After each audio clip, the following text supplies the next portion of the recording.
Olá, muito bom dia para você que acompanha a programação da TV Paranaíba neste domingo. Estamos começando mais um Política Cruzada. Hoje vamos falar um pouquinho sobre o cenário político e econômico nacional. O nosso convidado é o ex-candidato à presidência da República pelo PDT, Ciro Gomes, que já está conosco. Vamos ver um pouquinho do perfil do nosso convidado de hoje. Ciro Gomes tem 62 anos. Natural do estado de São Paulo, fez carreira política no Ceará. Formado em Direito, foi professor universitário e advogado antes de ser eleito pela primeira vez a um cargo público. Ciro foi deputado estadual pelo Ceará 2 vezes. Depois, prefeito da capital, Fortaleza, e em seguida governador do estado. Antes de completar o mandato, assumiu o Ministério da Fazenda no governo de Itamar Franco. No governo Lula, foi ministro da Integração Nacional. O último cargo eletivo que teve foi o de deputado federal, cujo mandato terminou em 2011. Ciro concorreu às eleições presidenciais 3 vezes. Conhecido por suas declarações polêmicas, em 2018, ficou no 3º lugar da disputa, com mais de 13 milhões de votos. Bom, e ele vai falar conosco pela internet. Ciro, muito bom dia. Obrigado por atender aqui ao jornalismo da TV Paranaíba de Uberlândia, viu? Bom dia, Danilo. É um prazer muito grande cumprimentá-lo, cumprimentar toda a gente querida das Minas Gerais, a partir de Uberlândia, todo o Triângulo Mineiro, toda a região do Alto Paranaíba, onde eu sei o seu programa alcança com muita credibilidade. Muito obrigado. Bom, deixa eu começar sabendo um pouquinho da sua nova obra. Foi um livro que você publicou, essa semana passada foi o lançamento em todo o país. Um projeto nacional, O Dever da Esperança, E em determinado momento você disse, uma declaração que o senhor fez, foi que nessa obra o senhor está fazendo uma reflexão inadiável sobre o Brasil, as raízes de seus graves problemas e as pistas para sua solução. O senhor tem as pistas para a solução dos problemas do país? Eu tenho sim, mas não fui eu sozinho que as achei. Eu saí consultando ao longo dos últimos 3 anos todo o pensamento acadêmico, empresarial, dos trabalhadores, da comunidade científica, dos artistas, dos promotores culturais do Brasil, as comunidades, enfim, das populações tradicionais, ouvi os militantes do movimento ambiental e acredito que achei sim um diagnóstico muito próximo daquilo que a gente precisa dividir com o povo brasileiro, porque fica muito claro no livro, com números bastante objetivos, que o Brasil, entre 1950 e 80, foi o país que mais cresceu no mundo capitalista. E dos anos 80 para cá, nós estamos caindo, destruindo empregos, destruindo a base produtiva industrial do país e nos transformando cada vez mais num país antecedente aos anos 30, ou seja, um país rural, assentado na produção de baixo valor agregado, sem agregação tecnológica, e isso produziu um drama social em que, pela primeira vez, metade do povo brasileiro, ou pouquinho mais da metade, estão empurrados para a informalidade, vivendo de bico, com renda precária, sem nenhuma proteção da lei, nem agora nem na velhice. Sem se falar na violência, nos desequilíbrios de saúde, nos desequilíbrios da educação do nosso povo. E feito esse diagnóstico, eu proponho saídas. E essas saídas, elas são práticas, objetivas. Eu tenho a ideia de projeto, significa estabelecer metas. Quantos brasileiros deveriam ter matrícula no ensino superior em 20 anos, em 30 anos? Quanto custa isso?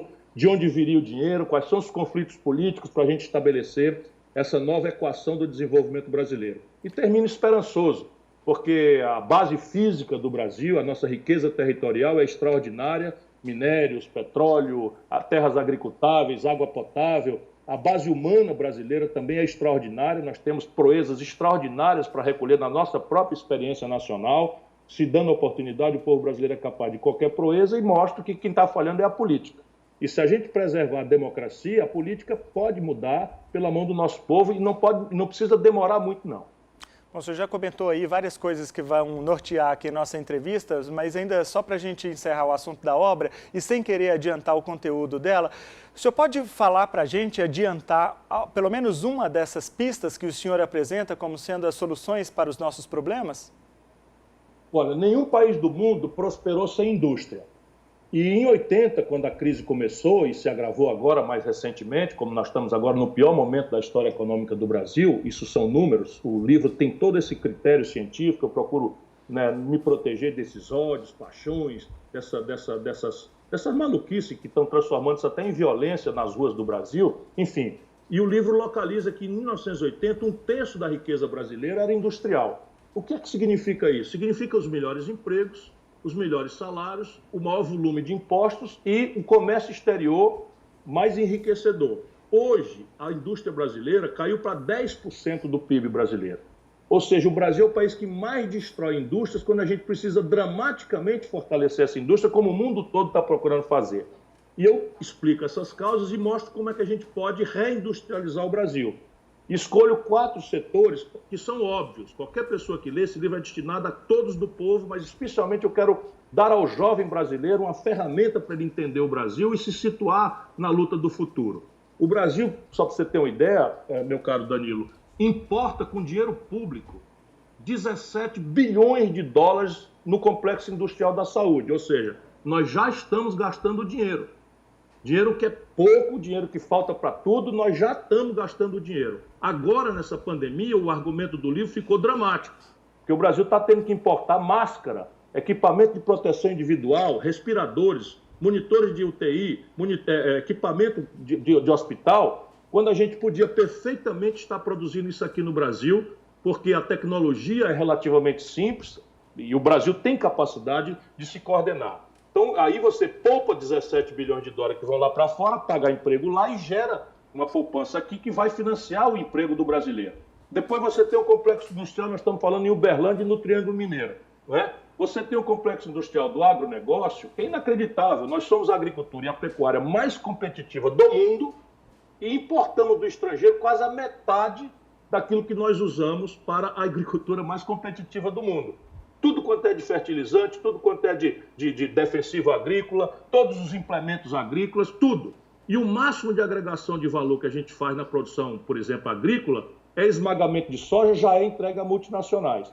Não há nenhuma razão para o Brasil não fazer um processo de substituição de importações, economizar dólar, guardar esses dólares para financiar os empregos e o desenvolvimento aqui, protegendo, inclusive, o agronegócio brasileiro das oscilações de câmbio.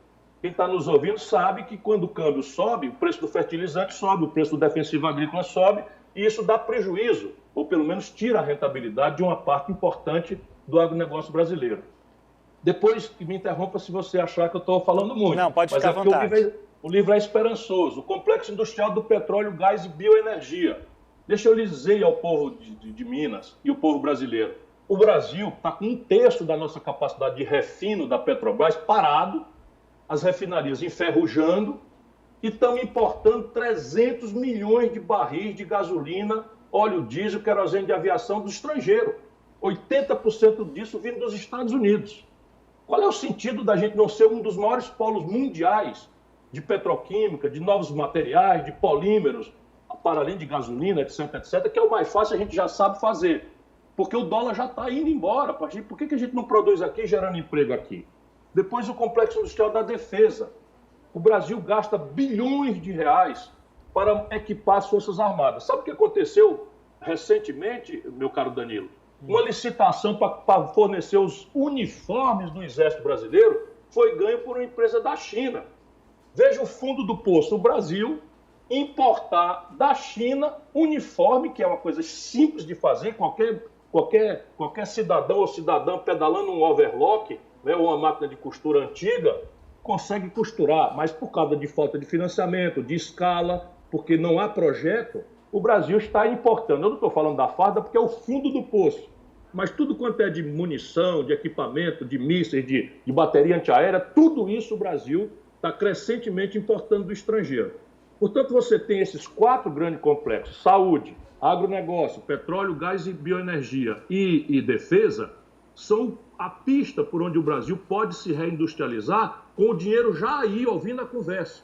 Bastando que a gente obedeça a uma estratégia de adensamento tecnológico, de coordenação governo, empresas e a universidade, e mecanismos de capacitação gerencial, de capacitação do jovem brasileiro para que ele passe de um estudante a um empreendedor. Sem o capital anjo com capital inicial, o jovem jamais vai ter capacidade de empreender. Ciro, bom, vamos dentro dessa pauta da economia, até pela sua experiência, estudioso e a experiência de ex-ministro da Fazenda, o que a gente pode esperar do futuro com essa crise? Foi ministro da Fazenda de um grande brasileiro das Minas Gerais. Está fazendo muito falta ao Brasil, que é Itamar Franco. Itamar Franco, é verdade. Bom, e o que a gente pode esperar na sua análise da economia brasileira aí dos próximos meses, dos próximos anos, depois dessa crise, depois que a pandemia passar, se é que a gente pode pensar que ela vai passar aí para o início do ano que vem? Nós vamos ter um período de normalidade quando? Qual é a sua perspectiva? Olha, eu lamento dizer ao povo mineiro, e eu estou me oferecendo para ajudar a construir a solução, mas é preciso que a gente tenha clareza de que nós estamos entrando na pior crise econômica de toda a história do Brasil, sem nada parecido. Você pode pegar a pior crise da história do Brasil e multiplicar por 4, e é mais ou menos o que nós vamos experimentar nesse momento. Por quê? O governo Bolsonaro já se constituiu com uma espécie de ódio da maioria do povo contra a decadência econômica que aconteceu no governo Dilma e o escândalo de corrupção generalizado que o PT patrocinou no Brasil. Então foi uma espécie de vingança, não é? Que a população procurou um camarada que parecia, né, ser o cabo de fora, o cara que negava a velha política, o cara... Enfim, tudo enganação produzida pela máquina de propaganda dos Estados Unidos que está aqui dentro para tomar as riquezas do Brasil. Eu sei bastante bem o que eu estou falando. O nome do camarada que está aqui, assessor do Trump, chama-se Steve Bannon.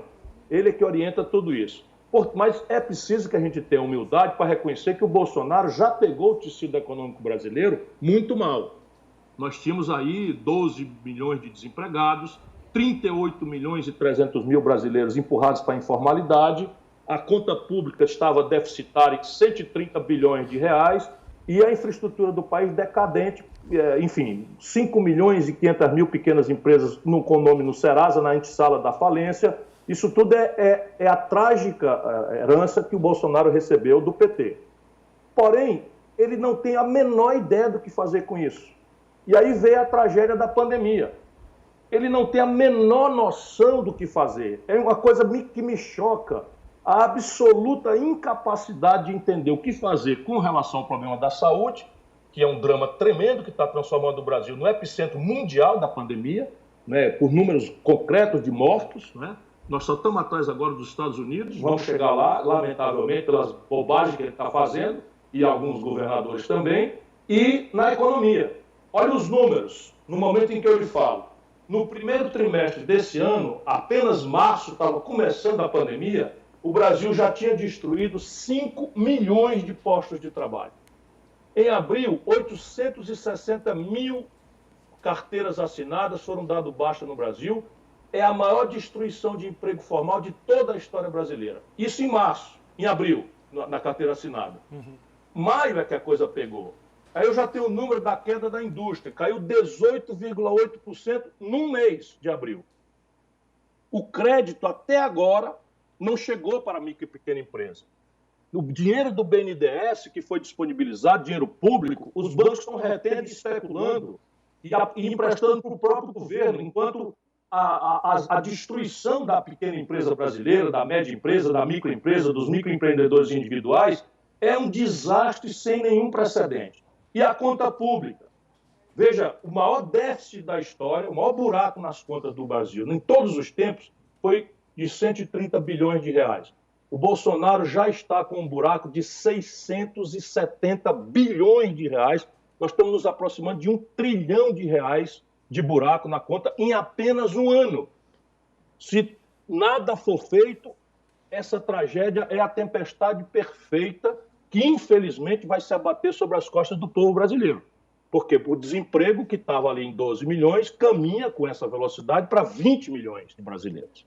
E a renda destruída, especialmente dos autônomos, dos informais, é devastador. Então, eu estou muito preocupado.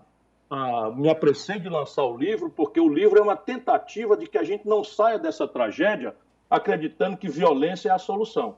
Eu acho que a ideia é a gente oferecer ao povo uma solução objetiva, dizer como é que pode ser resolvido, e aí são coisas concretas que a gente vai precisar discutir. Por exemplo, como é que conserta a conta pública?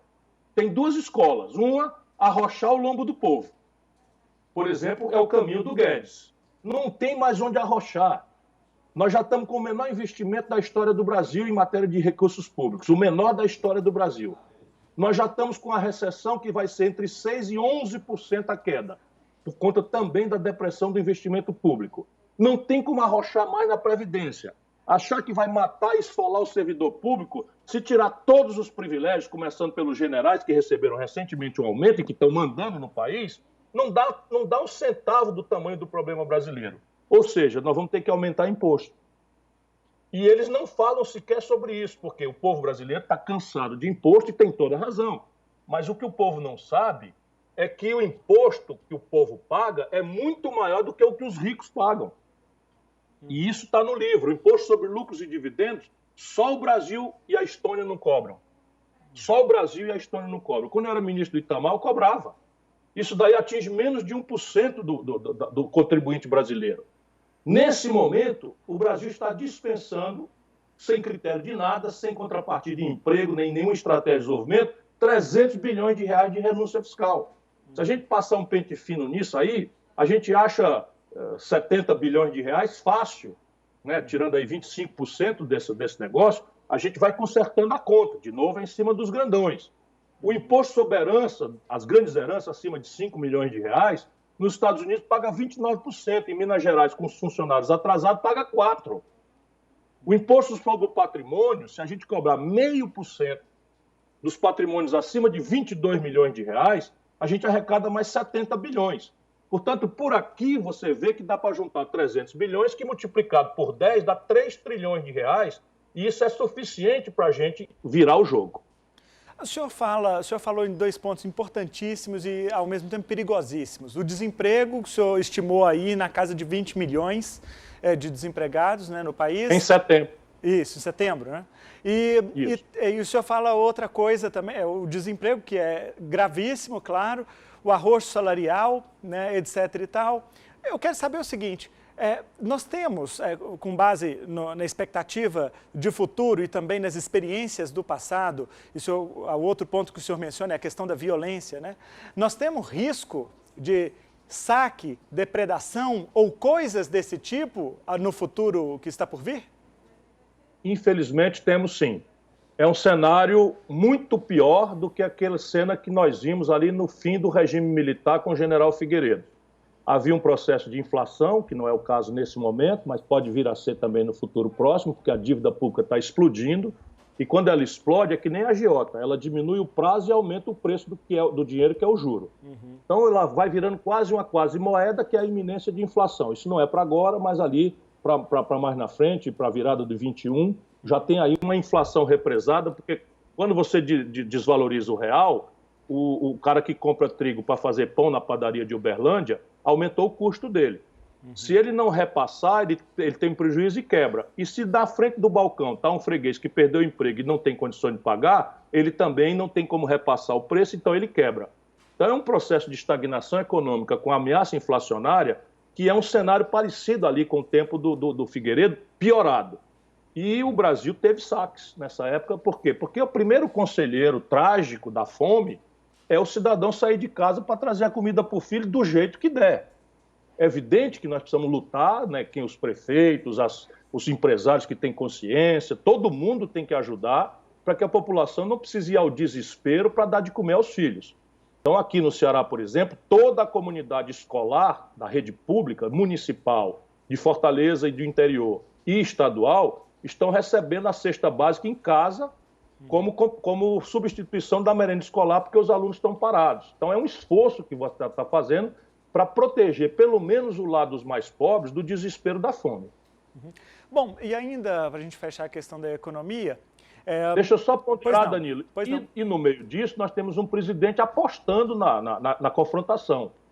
Todo dia ele faz uma provocação, os radicais do bolsonarismo estão assumindo símbolos fascistas e eles vão infiltrar, né, essa milícia dele no meio do povo para agitar, para criar confusão, para que a população fique vulnerável à vontade autoritária do Bolsonaro de acabar com as liberdades do povo. O senhor acha mesmo que o presidente Bolsonaro quer acabar com as liberdades do povo? Ele pretende tentar um golpe? O senhor tem essa convicção? Ele quer, mas não tem a menor condição objetiva. Ou seja, imaginar que as Forças Armadas brasileiras vão enfrentar a absoluta interdição internacional, porque hoje em dia no mundo ninguém mais aceita isso. Quem quiser ver o desastre do isolamento, veja a Venezuela ou veja a Coreia do Norte. Qualquer regime que feche o Congresso, que feche o Supremo, que persiga a imprensa, imediatamente é repudiado pela comunidade internacional e não se sustenta. Então o Brasil já está no limite de sufoco econômico e social, e com o estrangulamento das relações internacionais, esse regime não sobreviveria. Internamente, no passado, havia uma certa coesão da grande burguesia, da mídia, né, dos governadores mais importantes do país, em favor, por exemplo, do golpe de 64. Magalhães Pinto, governador de Minas, queria o golpe, Adhemar de Barros, em São Paulo, queria o golpe, Carlos Lacerda, governador da Guanabara, queria o golpe, os 4 grandes jornais, Globo, Folha, Estadão e Jornal do Brasil, queriam o golpe. A própria Igreja Católica, pela cúpula, estava com medo da questão do avanço do comunismo, da violência contra a liberdade religiosa, também estava escalando o golpe. E havia um cenário internacional em que a confrontação entre a União Soviética, o comunismo e a América do Norte tinha levado quase à guerra nuclear na crise dos mísseis em Cuba em 62. Nada disso existe hoje. Toda a mídia está contra o Bolsonaro, criticando as maluquices e a incompetência e a tragédia socioeconômica que ele está produzindo. A grande burguesia brasileira, a classe média, as igrejas, está todo mundo contra. E, portanto, não há condição objetiva. Mas o Bolsonaro está vendo que os inquéritos do Supremo Tribunal Federal e do Ministério Público vão alcançar os filhos bandidos dele. Porque é tudo muito demonstrado, a gente acaba tendo já uma informação. Vai ficar muito claro que o filho do Bolsonaro é vinculado às milícias, desviou dinheiro do gabinete, o outro está financiando fake news com dinheiro público. Isso tudo vai ficar claro dentro de poucos meses. E aí o Bolsonaro, acuado como está e sabendo disso, começou a agitar a agressividade. Hoje, por exemplo, ele chamou de terrorista quem está indo para a rua defender a democracia.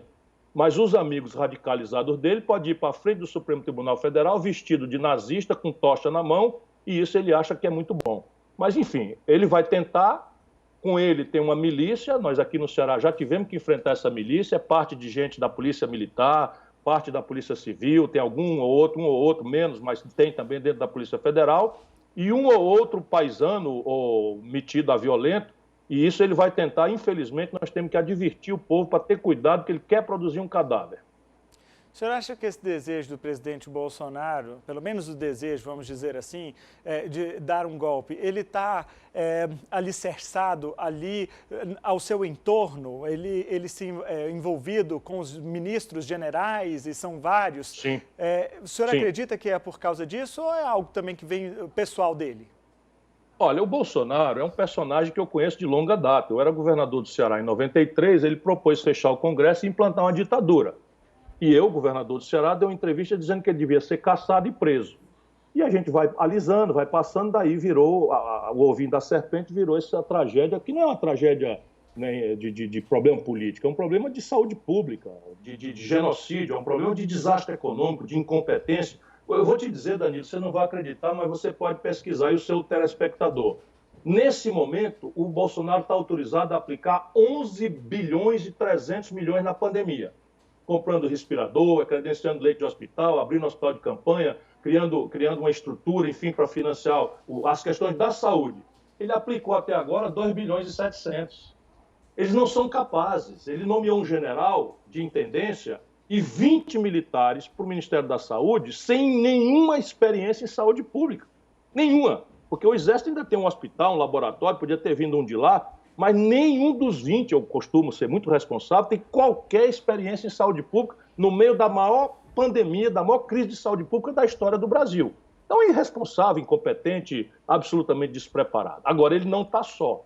Eu imaginava que os generais que estão ao redor dele ali no Palácio fossem servir de moderadores do Bolsonaro. Eu tinha essa esperança, eu dizia que esse bando de lunático, não é, que o Olavo de Carvalho orienta, que esses bandos doidos que está aí no Ministério do Meio Ambiente, tudo criminoso, essa Damares, que é uma bandida, etc., eu achava, bom, mas tem ali um núcleo militar, eles são conservadores, mas são patriotas, têm uma formação de decência, e eles vão moderar o Bolsonaro, que nada.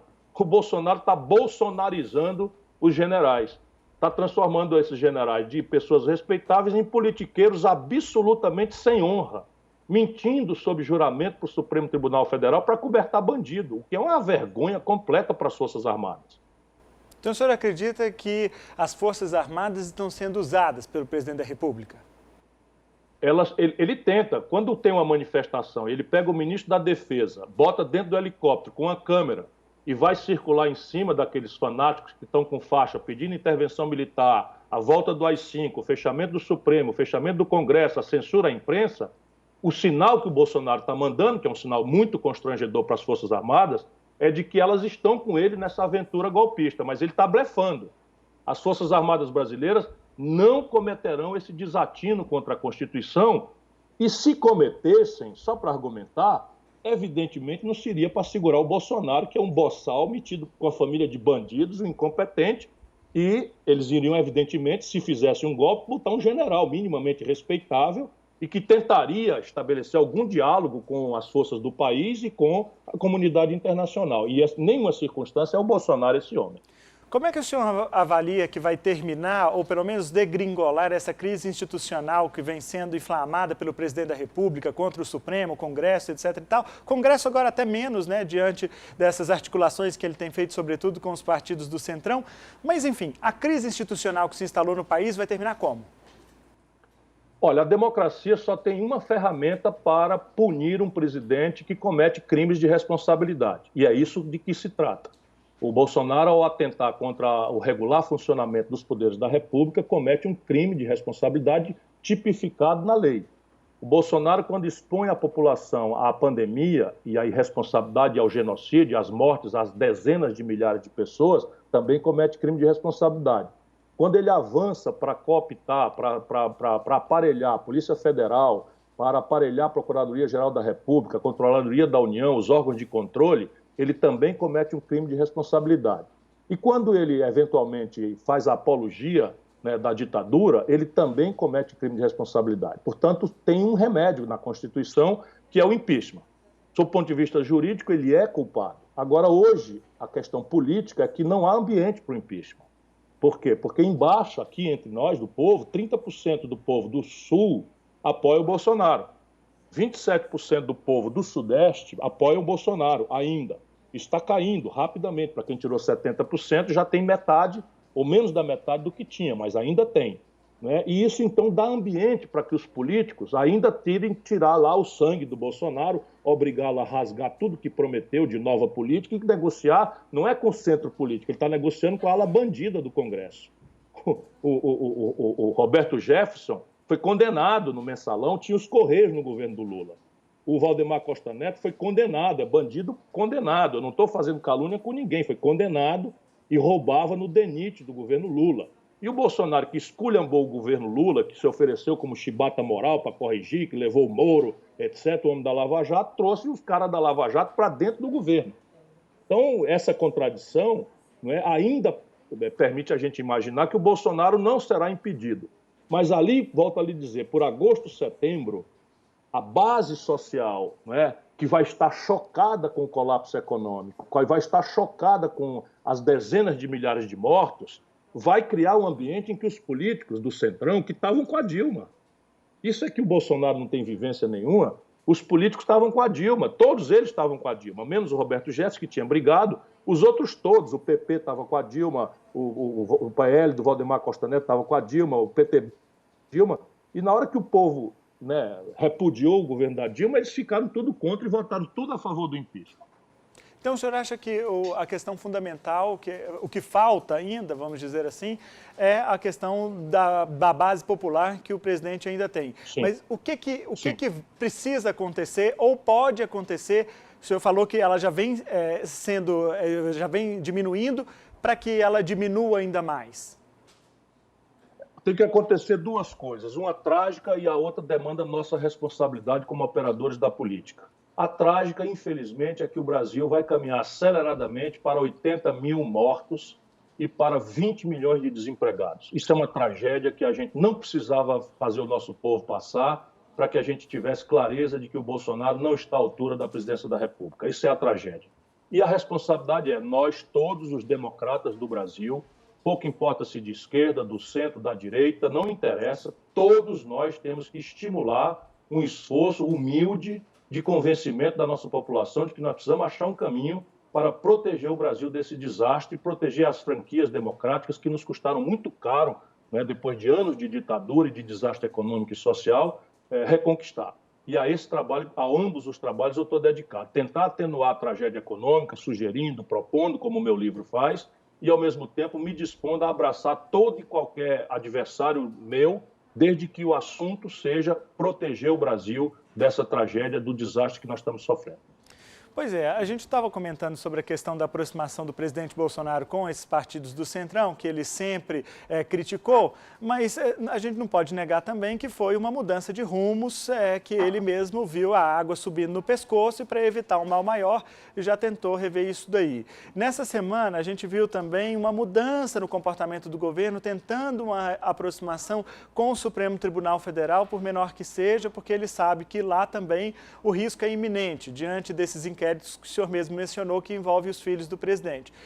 O senhor acredita que o presidente da República, ainda por menor que seja a possibilidade, diante de todos os acenos que ele já deu até aqui, mudar o seu comportamento, decidir mudar o comportamento, decidir um discurso mais brando, uma aproximação com as instituições? O senhor acredita que ele pode mudar a chave de uma hora para outra? Só se ele achar que está muito perto de cair. Porque, deixa eu dizer para você, a mim não me surpreende, porque o povo brasileiro foi enganado. Eu fiquei ali, eu estava no processo eleitoral, eu dizia, mas eu não acredito, eu nunca imaginei, porque eu conhecia muito bem o Bolsonaro, como é que o povo brasileiro vai votar num maluco desse, um despreparado desse, e simplesmente eu nunca soube na vida, não é, dessa coisa de fake news. Nenhum de nós, políticos brasileiros, sabíamos, isso veio dos Estados Unidos. Veio por esse Steve Bannon, que trouxe para cá, e tome grupo de WhatsApp, e a gente não tinha a menor ideia do que estava acontecendo no subterrâneo, porque a gente não sabia mesmo.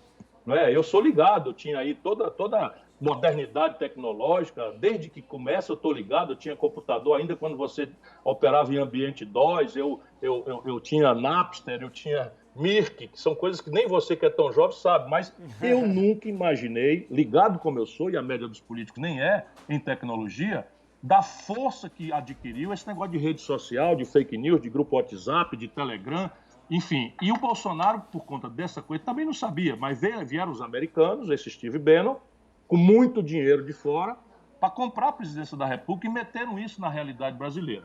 E aconteceu, em cima da tragédia econômica e da decepção que o povo experimentou com a corrupção generalizada do lulopetismo, que infelizmente se corrompeu mesmo, não dá para esconder, apesar de todos os abusos do Sérgio Moro. Resultado prático. Hoje, o Bolsonaro tem duas contradições aí, que estão na sua pergunta. A primeira, fica flagrante o estelionato eleitoral, porque ele dizia com clareza, citava o Centrão, diz, olha, isso aí, o problema do Brasil é negócio de loteamento de cargo, etc, etc e tal. Ele agora está mostrando que era um mentiroso, e qualquer brasileiro de boa fé que votou nele, com todas as razões, eu humildemente peço que se lembre que não é culpa sua. É culpa da enganação. Foi mais um político mentiroso que, infelizmente, infesta a vida brasileira e, às vezes, a gente é tão sofrido que quer acreditar sem tomar o devido cuidado de ver de onde é que vem essa nota de R$3 que o Bolsonaro sempre foi. O Bolsonaro era um terrorista. Foi expulso do Exército porque queria soltar bomba no Exército. O Bolsonaro roubava dinheiro da gasolina do gabinete. Eu estou falando coisas que eu posso provar. Ele não me processa nunca porque eu tenho os documentos todos. O Bolsonaro ensinou para os filhos esse negócio de funcionário fantasma do gabinete, que assinava o recibo de Araque e ele botava o dinheiro no bolso. Sempre foi do homem da mamatinha, da picaretagem. E, infelizmente, empacotaram o homem aí como a nova política e está aí a tragédia, o Rio, para não chorar. Então, nesse aspecto, ele ajuda a gente a mostrar ao povo que o povo foi vítima de mais um estelionato, igual aquele que a Dilma fez lá atrás, né? Que prometeu uma coisa e foi lá e fez tudo o oposto, e outras tantas vezes que nós já assistimos de estelionato, de mentir para ganhar a eleição e depois trair o povo. A outra é estilo dele. Esse morde e sopra é estilo dele. Ele está tentando ver até onde é que vai a resistência da República, dos homens e mulheres que interpretam os poderes da República. Então, num dia ele morde, e aí vai lá, abraça o negócio de tal, que acabou, porra! Desculpa aí o telespectador, estou reproduzindo uma frase do presidente da República Brasileira. Acabou, não sei o quê, papai, tá daqui para trás, não vai ter e tal. No dia seguinte, peraí, eu sou um democrata, vou respeitar. Ou seja, ele está no morde e sopra Porque hoje, em tempo real, você, ao falar uma coisa, você equipa a sua militância e ela reproduz. No dia seguinte, quando vem a cobrança, ele diz, não, eu fui mal entendido e tal. Nessa conversa que ele procurou com o Supremo, foi o ministro da Defesa que esteve no helicóptero. Os ministros do Supremo ficaram chocados com aquilo, porque era um sinal. Aqui eu estou com as Forças Armadas do meu lado, confraternizando aí com quem está pedindo para fechar o Congresso Nacional e chamando o Supremo Tribunal Federal de tudo que é palavrão, etc. E aí pegou mal, todo mundo ficou muito constrangido. No dia seguinte, o ministro da Defesa agora foi lá em São Paulo conversar com o ministro Alexandre de Moraes. Consta que a ponderação ali é de que ele ia fazer o Bolsonaro moderar a palavra, diminuir esse calor, diminuir esses ódios que vão acabar produzindo violência na rua. E, infelizmente, eu estou achando que ele está infiltrando gente para protestar. O que aconteceu no Paraná, né, terça-feira passada, é sintomático. Ele está infiltrando gente para fazer radicalização, para quebrar prédio público, para tocar fogo em símbolos nacionais, para depois ele vir como se fosse uma reação de defesa da ordem e tal, que é o sonho dele. Pois bem, o Bolsonaro hoje chamou os manifestantes de terroristas. Ou seja, ele não tem natureza, ele está testando e nós temos que mostrar para ele. Mostrou os dentes, vai ser mordido. Nessa linguagem ele entende. Se ele mostrar os dentes, nós vamos morder. Se ele mostrar os dentes, nós vamos morder. Se ele tentar o golpe, nós vamos resistir. Se for armado, vai ser armado também. Pois é. Bom, o senhor falou aí do lulopetismo, eu preciso saber da sua relação, vamos dizer assim, com o PT, ou pelo menos a sua interpretação das atitudes do PT nesses últimos tempos, porque nós vimos o ex-presidente Lula, numa declaração recente no Twitter, falar que o senhor, mais ou menos isso, que o senhor tem desejo pela parcela que rejeita o PT, né, que não gosta do PT. Como é que o senhor tem visto hoje as declarações do ex-presidente Lula, sobretudo essa questão do impeachment, né? O impeachment que tanto se fala, o ex-presidente muito que timidamente vai ao Twitter defender ao impeachment, mas uma força muito grande do espectro político brasileiro acredita que ele não quer que haja o impeachment. E como é que é essa relação, foi essa relação do senhor com o PT e como o senhor vê o PT hoje? Olha, são vários PTs, é preciso que a gente tenha muita clareza, e como o Lula é uma figura muito forte, uma personalidade muito grande, na verdade o PT é uma criação do Lula, embora não tenha sido uma criação solitária. O Lula reuniu o que havia de melhor na sociedade civil brasileira na redemocratização, né? Os artistas, os intelectuais, os cientistas, né? Os sindicalistas mais agressivos, enfim, tudo que havia de melhor na sociedade civil brasileira encantou-se ali com a liderança do Lula, que era, de fato, no simbólico, né, um homem do povo, nascido num lar muito pobre do interior do Nordeste, que migrou para São Paulo, que cresceu na luta sindical, na luta pela restauração da democracia. Isso tudo compunha um quadro verdadeiro, não era mentiroso, não é? De uma liderança muito interessante para a sorte do país. E, nesse sentido, eu ajudei a vida inteira, Nunca fui do PT, sempre via os limites do PT, mas quando o Lula era uma mirabolância, em 1989, quando ele foi candidato a primeira vez, eu já era prefeito de Fortaleza e já tinha sido deputado 2 vezes. Então eu compreendia, votei no Mário Covas no primeiro turno e votei no Lula no segundo turno. Mas de lá para cá, eu posso lhe dizer, o Lula se corrompeu. Não só na questão do dinheiro, que eles querem esconder como se tivesse sido uma grande injustiça, mas o Palocci é braço direito do Lula. Roubou 150 milhões de reais, devolveu 100 milhões de reais. Confessou numa delação premiada, só para dar um exemplo doído, sofrido, porque isso não é bom, não é para ser comemorado. E o Lula, depois de ir para a cadeia, ficar 500 e tantos dias na cadeia, quando saiu com muito ódio do povo brasileiro. Talvez nem ele próprio esteja percebendo. E aí toma uma declaração de dizer, ainda bem que ele pediu desculpa, mas isso revela aquilo que a boca expressa, aquilo do que o coração está cheio, diz a sabedoria popular. Então ele diz, ainda bem que o coronavírus, essa peste do coronavírus aconteceu para isso, aquilo, outro. Como assim, ainda bem? Um orador extraordinário como Lula, um comunicador popular da maior instantaneidade, é porque ele está com muita raiva, porque ele achava no íntimo dele que o povo brasileiro devia ter descido em Curitiba, quebrado a delegacia da Polícia Federal e trazido ele, né, como um santo no andor para botar no poder da República. E isso é uma tragédia para o Brasil. Por quê? Porque a partir daí ele se isola e trava o debate.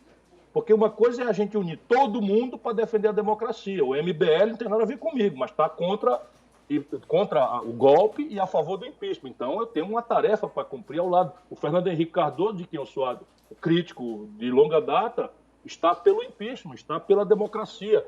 Portanto, vamos lá, cumprimentar o Fernando Henrique, estabelecer movimentos conjuntos para defender a democracia. Porém, para o futuro, nós temos que entender o que aconteceu no Brasil para o nosso povo. Que, veja bem, Danilo, o Lula, a Dilma ganhou a eleição em Minas Gerais contra o Aécio. E, de repente, agora Minas Gerais virou fascista. Isso é o que os petistas estão dizendo. Quer dizer, o PT ganhou todas as eleições em Minas Gerais para a presidência da República nos últimos anos e, de repente, 70% de Minas Gerais vota no Bolsonaro e a culpa é do povo de Minas? Isso não está direito. A culpa é do lulopetismo que se corrompeu e destruiu a economia brasileira. E isso a gente tem que dizer com todos os S's e R's, não é para punir ninguém. É para ter humildade de se reconciliar com o nosso povo. Nosso povo tem todo o direito de ser respeitado naquele sentimento errado, eu digo, mas justo, de revolta contra esse encontro trágico da crise econômica grave que a Dilma produziu, o PT produziu, junto com a notícia generalizada da ladroeira. Isso aconteceu. Se a gente não fizer clareza disso, a gente nunca vai falar de novo com o respeito do nosso povo. E, de outro lado, a construção do futuro. Qual é a proposta do Lula para o futuro brasileiro? Eu falei aqui claramente que a gente tem que aumentar imposto sobre os ricos. Aí, se o Lula falar isso, vão perguntar por que não fez? 14 anos no poder e não fizeram. Como é que remanesce num país a sociedade mais brutalmente desigual, a maior concentração de renda do mundo, depois de 14 anos de governo do PT? Então, é o tipo da coisa que esse lulopetismo, que é a burocracia corrompida do PT, virou parte do problema. O que não quer dizer que não haja muita gente no PT de excelente qualidade. Olha, eu falo aí do Tasso Genro, Olívio Dutra, 2 ex-governadores do Rio Grande do Sul, Eduardo Suplicy, ex-senador da questão da renda mínima, não é? Você tem o governador da Bahia, o Rui Costa, o governador, não é, do Piauí, o governador do Ceará. Eu apoio o governador do Ceará, que é do PT. Foi reeleito com 80% dos votos. É o primeiro estado do Brasil onde a pandemia está virando a curva, já estamos infectando menos de 1 por 1, temos todo um planejamento, enfim. Portanto, há um problema com a burocracia que o lulopetismo representa e a corrupção da atitude do Lula, a corrupção de costumes e de dinheiro, e a gente precisa andar, senão a gente fica amarrado. Bom, vamos falar então desse futuro. O senhor já declarou publicamente várias vezes que é sim pré-candidato à presidência da República nas próximas eleições. Se o senhor puder fazer uma previsão hoje, né, é claro que no retrato atual, qual seria o cenário das eleições de 2022 na presidência da República? O senhor e mais quem? Como é que está esse cenário? Não, para ser honesto, eu tenho que dizer ao povo mineiro aquilo que eu devo, aquilo que eu de fato vejo. Eu estou vendo uma coisa muito escura na frente do Brasil. Eu estou vendo ameaças muito graves. Eu consigo visualizar, por esse encontro de uma crise de saúde pública, de uma crise econômica, e dessa escalada de ódios e violências que o Bolsonaro está produzindo e que vai começar a produzir talvez cadáveres nas ruas do Brasil, eu vejo tudo isso com muito cuidado, com muito zelo. E tento colaborar para que esse cenário não aconteça. Vou fazer o que tiver ao meu alcance. Agora mesmo eu estou pedindo aos jovens da periferia do Brasil que não vão domingo para as ruas. Eu tenho apreço, admiração, são heróis que estão se dispondo a correr risco para defender a democracia. Mas não está na hora. A hora agora, nós que amamos a vida, é de melhorar o isolamento social. E se de todo você não quiser ouvir minha palavra, eu estou falando ao jovem militante que já foi em São Paulo, que já foi aí em Minas, as torcidas organizadas lá do Rio Grande do Sul. Se você for, meu irmão, cuidado com as provocações. O Bolsonaro está mandando infiltrar provocadores dentro do meio das pessoas.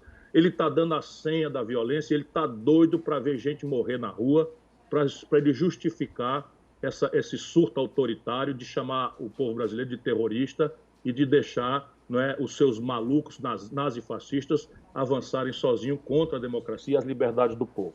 Então, tudo isso posto, a crise econômica, a crise política, a crise de saúde, eu consigo ver como é que abre o ano de 2021, que é a preliminar de 2022. O Brasil vai estar diante de uma grande encruzilhada. Na melhor hipótese, a gente consegue tirar o Bolsonaro do poder pela via da democracia, assegurando ele todas as franquias, o direito de se defender, pelo caminho da Constituição Federal.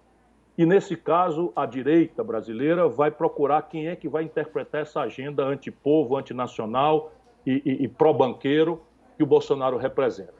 Tem 3 candidatos aí que eles estão ensaiando. É o novo mito, é o Moro, que não conhece nada da vida brasileira, até ele sabe onde é que fica o Vale do Jequitinhonha, já passou a campanha, né? Se falar em Mucuri, então é que ele não tem a menor ideia do que quer dizer, e eu sei que são as regiões mais pobres do grande estado das Minas Gerais, e o Triângulo é a região mais rica, né? Falando sob o ponto de vista regional, porque Minas é o Brasil sintetizado, e lá o norte de Minas, a partir de Montes Claros, é o Nordeste brasileiro, né? Por todas as suas características para o bem e para o mal. Pois bem, voltando aqui à minha homenagem que eu gosto sempre de fazer à gente mineira, porque eu tenho um grande carinho e amor, né? Tive a honra de ser o 2º lugar em Belo Horizonte, ou seja, a semente está plantada.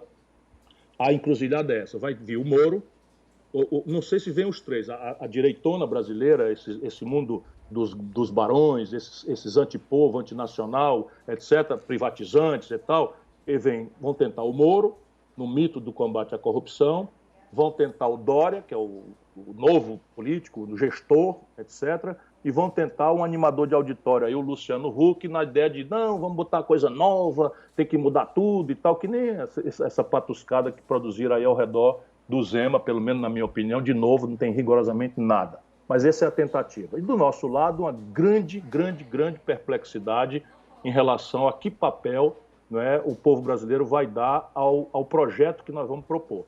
E aí você tem o PT, se mantiver essa conduta de isolamento, vai tentar repetir a tragédia de 2018. E isso vai se repetir como farsa ou como tragédia. Eu, certamente, vou apresentar um conjunto de ideias, um projeto nacional de desenvolvimento, e aí está o cenário provável que eu consigo visualizar se a gente salvar a democracia brasileira.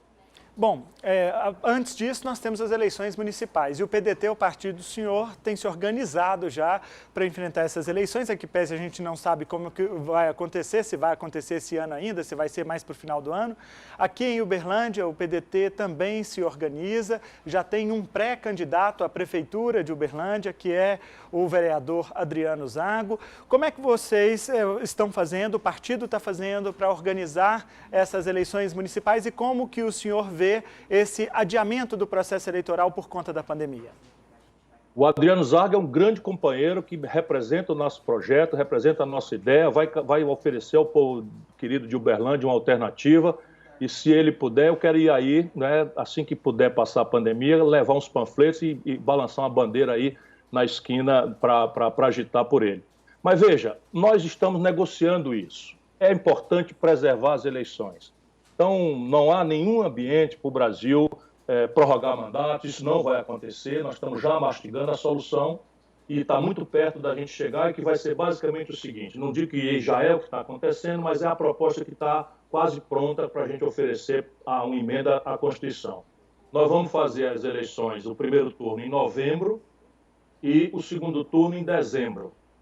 Tem ideia de fazer as eleições, cada turno desse, em 2 dias, para não aglomerar tanta gente, se ainda tiver o problema da pandemia lá na frente, de fazer, se ainda a pandemia tiver, fazer a eleição em 2 dias e em 12 horas de votação cada dia. Então começaria às 8 da manhã até às 8 da noite, uma parte do eleitorado, e no dia seguinte, de 8 da manhã às 8 da noite, a outra parte do eleitorado. E em qualquer circunstância, a posse dos novos vereadores e vereadoras e dos novos prefeitos e prefeitas é dia 1º de janeiro.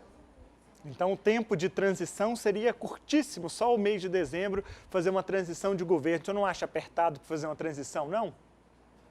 É apertado, mas é uma imposição da vida, é uma imposição da realidade. De trás para diante, não aceitaremos prorrogação de mandato, porque isso mexe com a rigidez de certas instituições. Nós não podemos dar esse precedente a quem não quer respeitar a soberania do povo, o direito de votar, de escolher os seus governantes, os seus representantes no parlamento.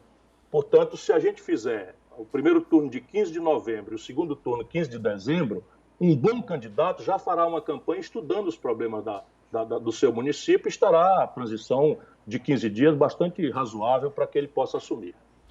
Ciro Gomes, falando aqui ao Política Cruzada deste domingo. Olha, eu quero muito agradecer a disposição do senhor, viu, em atender aqui ao jornalismo da TV Paranaíba, falar ao público aqui do Triângulo Mineiro, do Alto Paranaíba. Nosso muito obrigado mesmo, e quando vier a Uberlândia, que também nos faça uma visita aqui nos estúdios da TV Paranaíba para a gente bater mais um papo sobre a política nacional. Com o maior prazer. O último dia da minha campanha foi em Uberlândia, uma coisa que me comoveu muito não é? A garotada reunida numa praça, sem nenhuma estrutura, sem financiamento, sem nada, porque o PDT é um partido médio para pequeno, nós estamos crescendo muito no Brasil, e eu tenho essa lembrança com muita gratidão no meu coração. E se eu puder me despedir, duas coisinhas. O livro que eu estou lançando é uma proposta esperançosa para o Brasil, está à venda já no site da Amazon.com.br. E ainda uma última derradeira palavra. Meu irmão, fique em casa. Se você de todo não puder ficar em casa para se salvar e proteger sua família e seus amigos, saia com a máscara, lave as mãos, procure guardar 2 metros de distância. Eu sei que isso é difícil para um trabalhador que está empurrado dentro de um ônibus, mas se proteja que a sua vida é muito cara e esse vírus é assassino. Muito obrigado, Ciro. E o Política Cruzada faz o pequeno intervalo comercial e volta já já.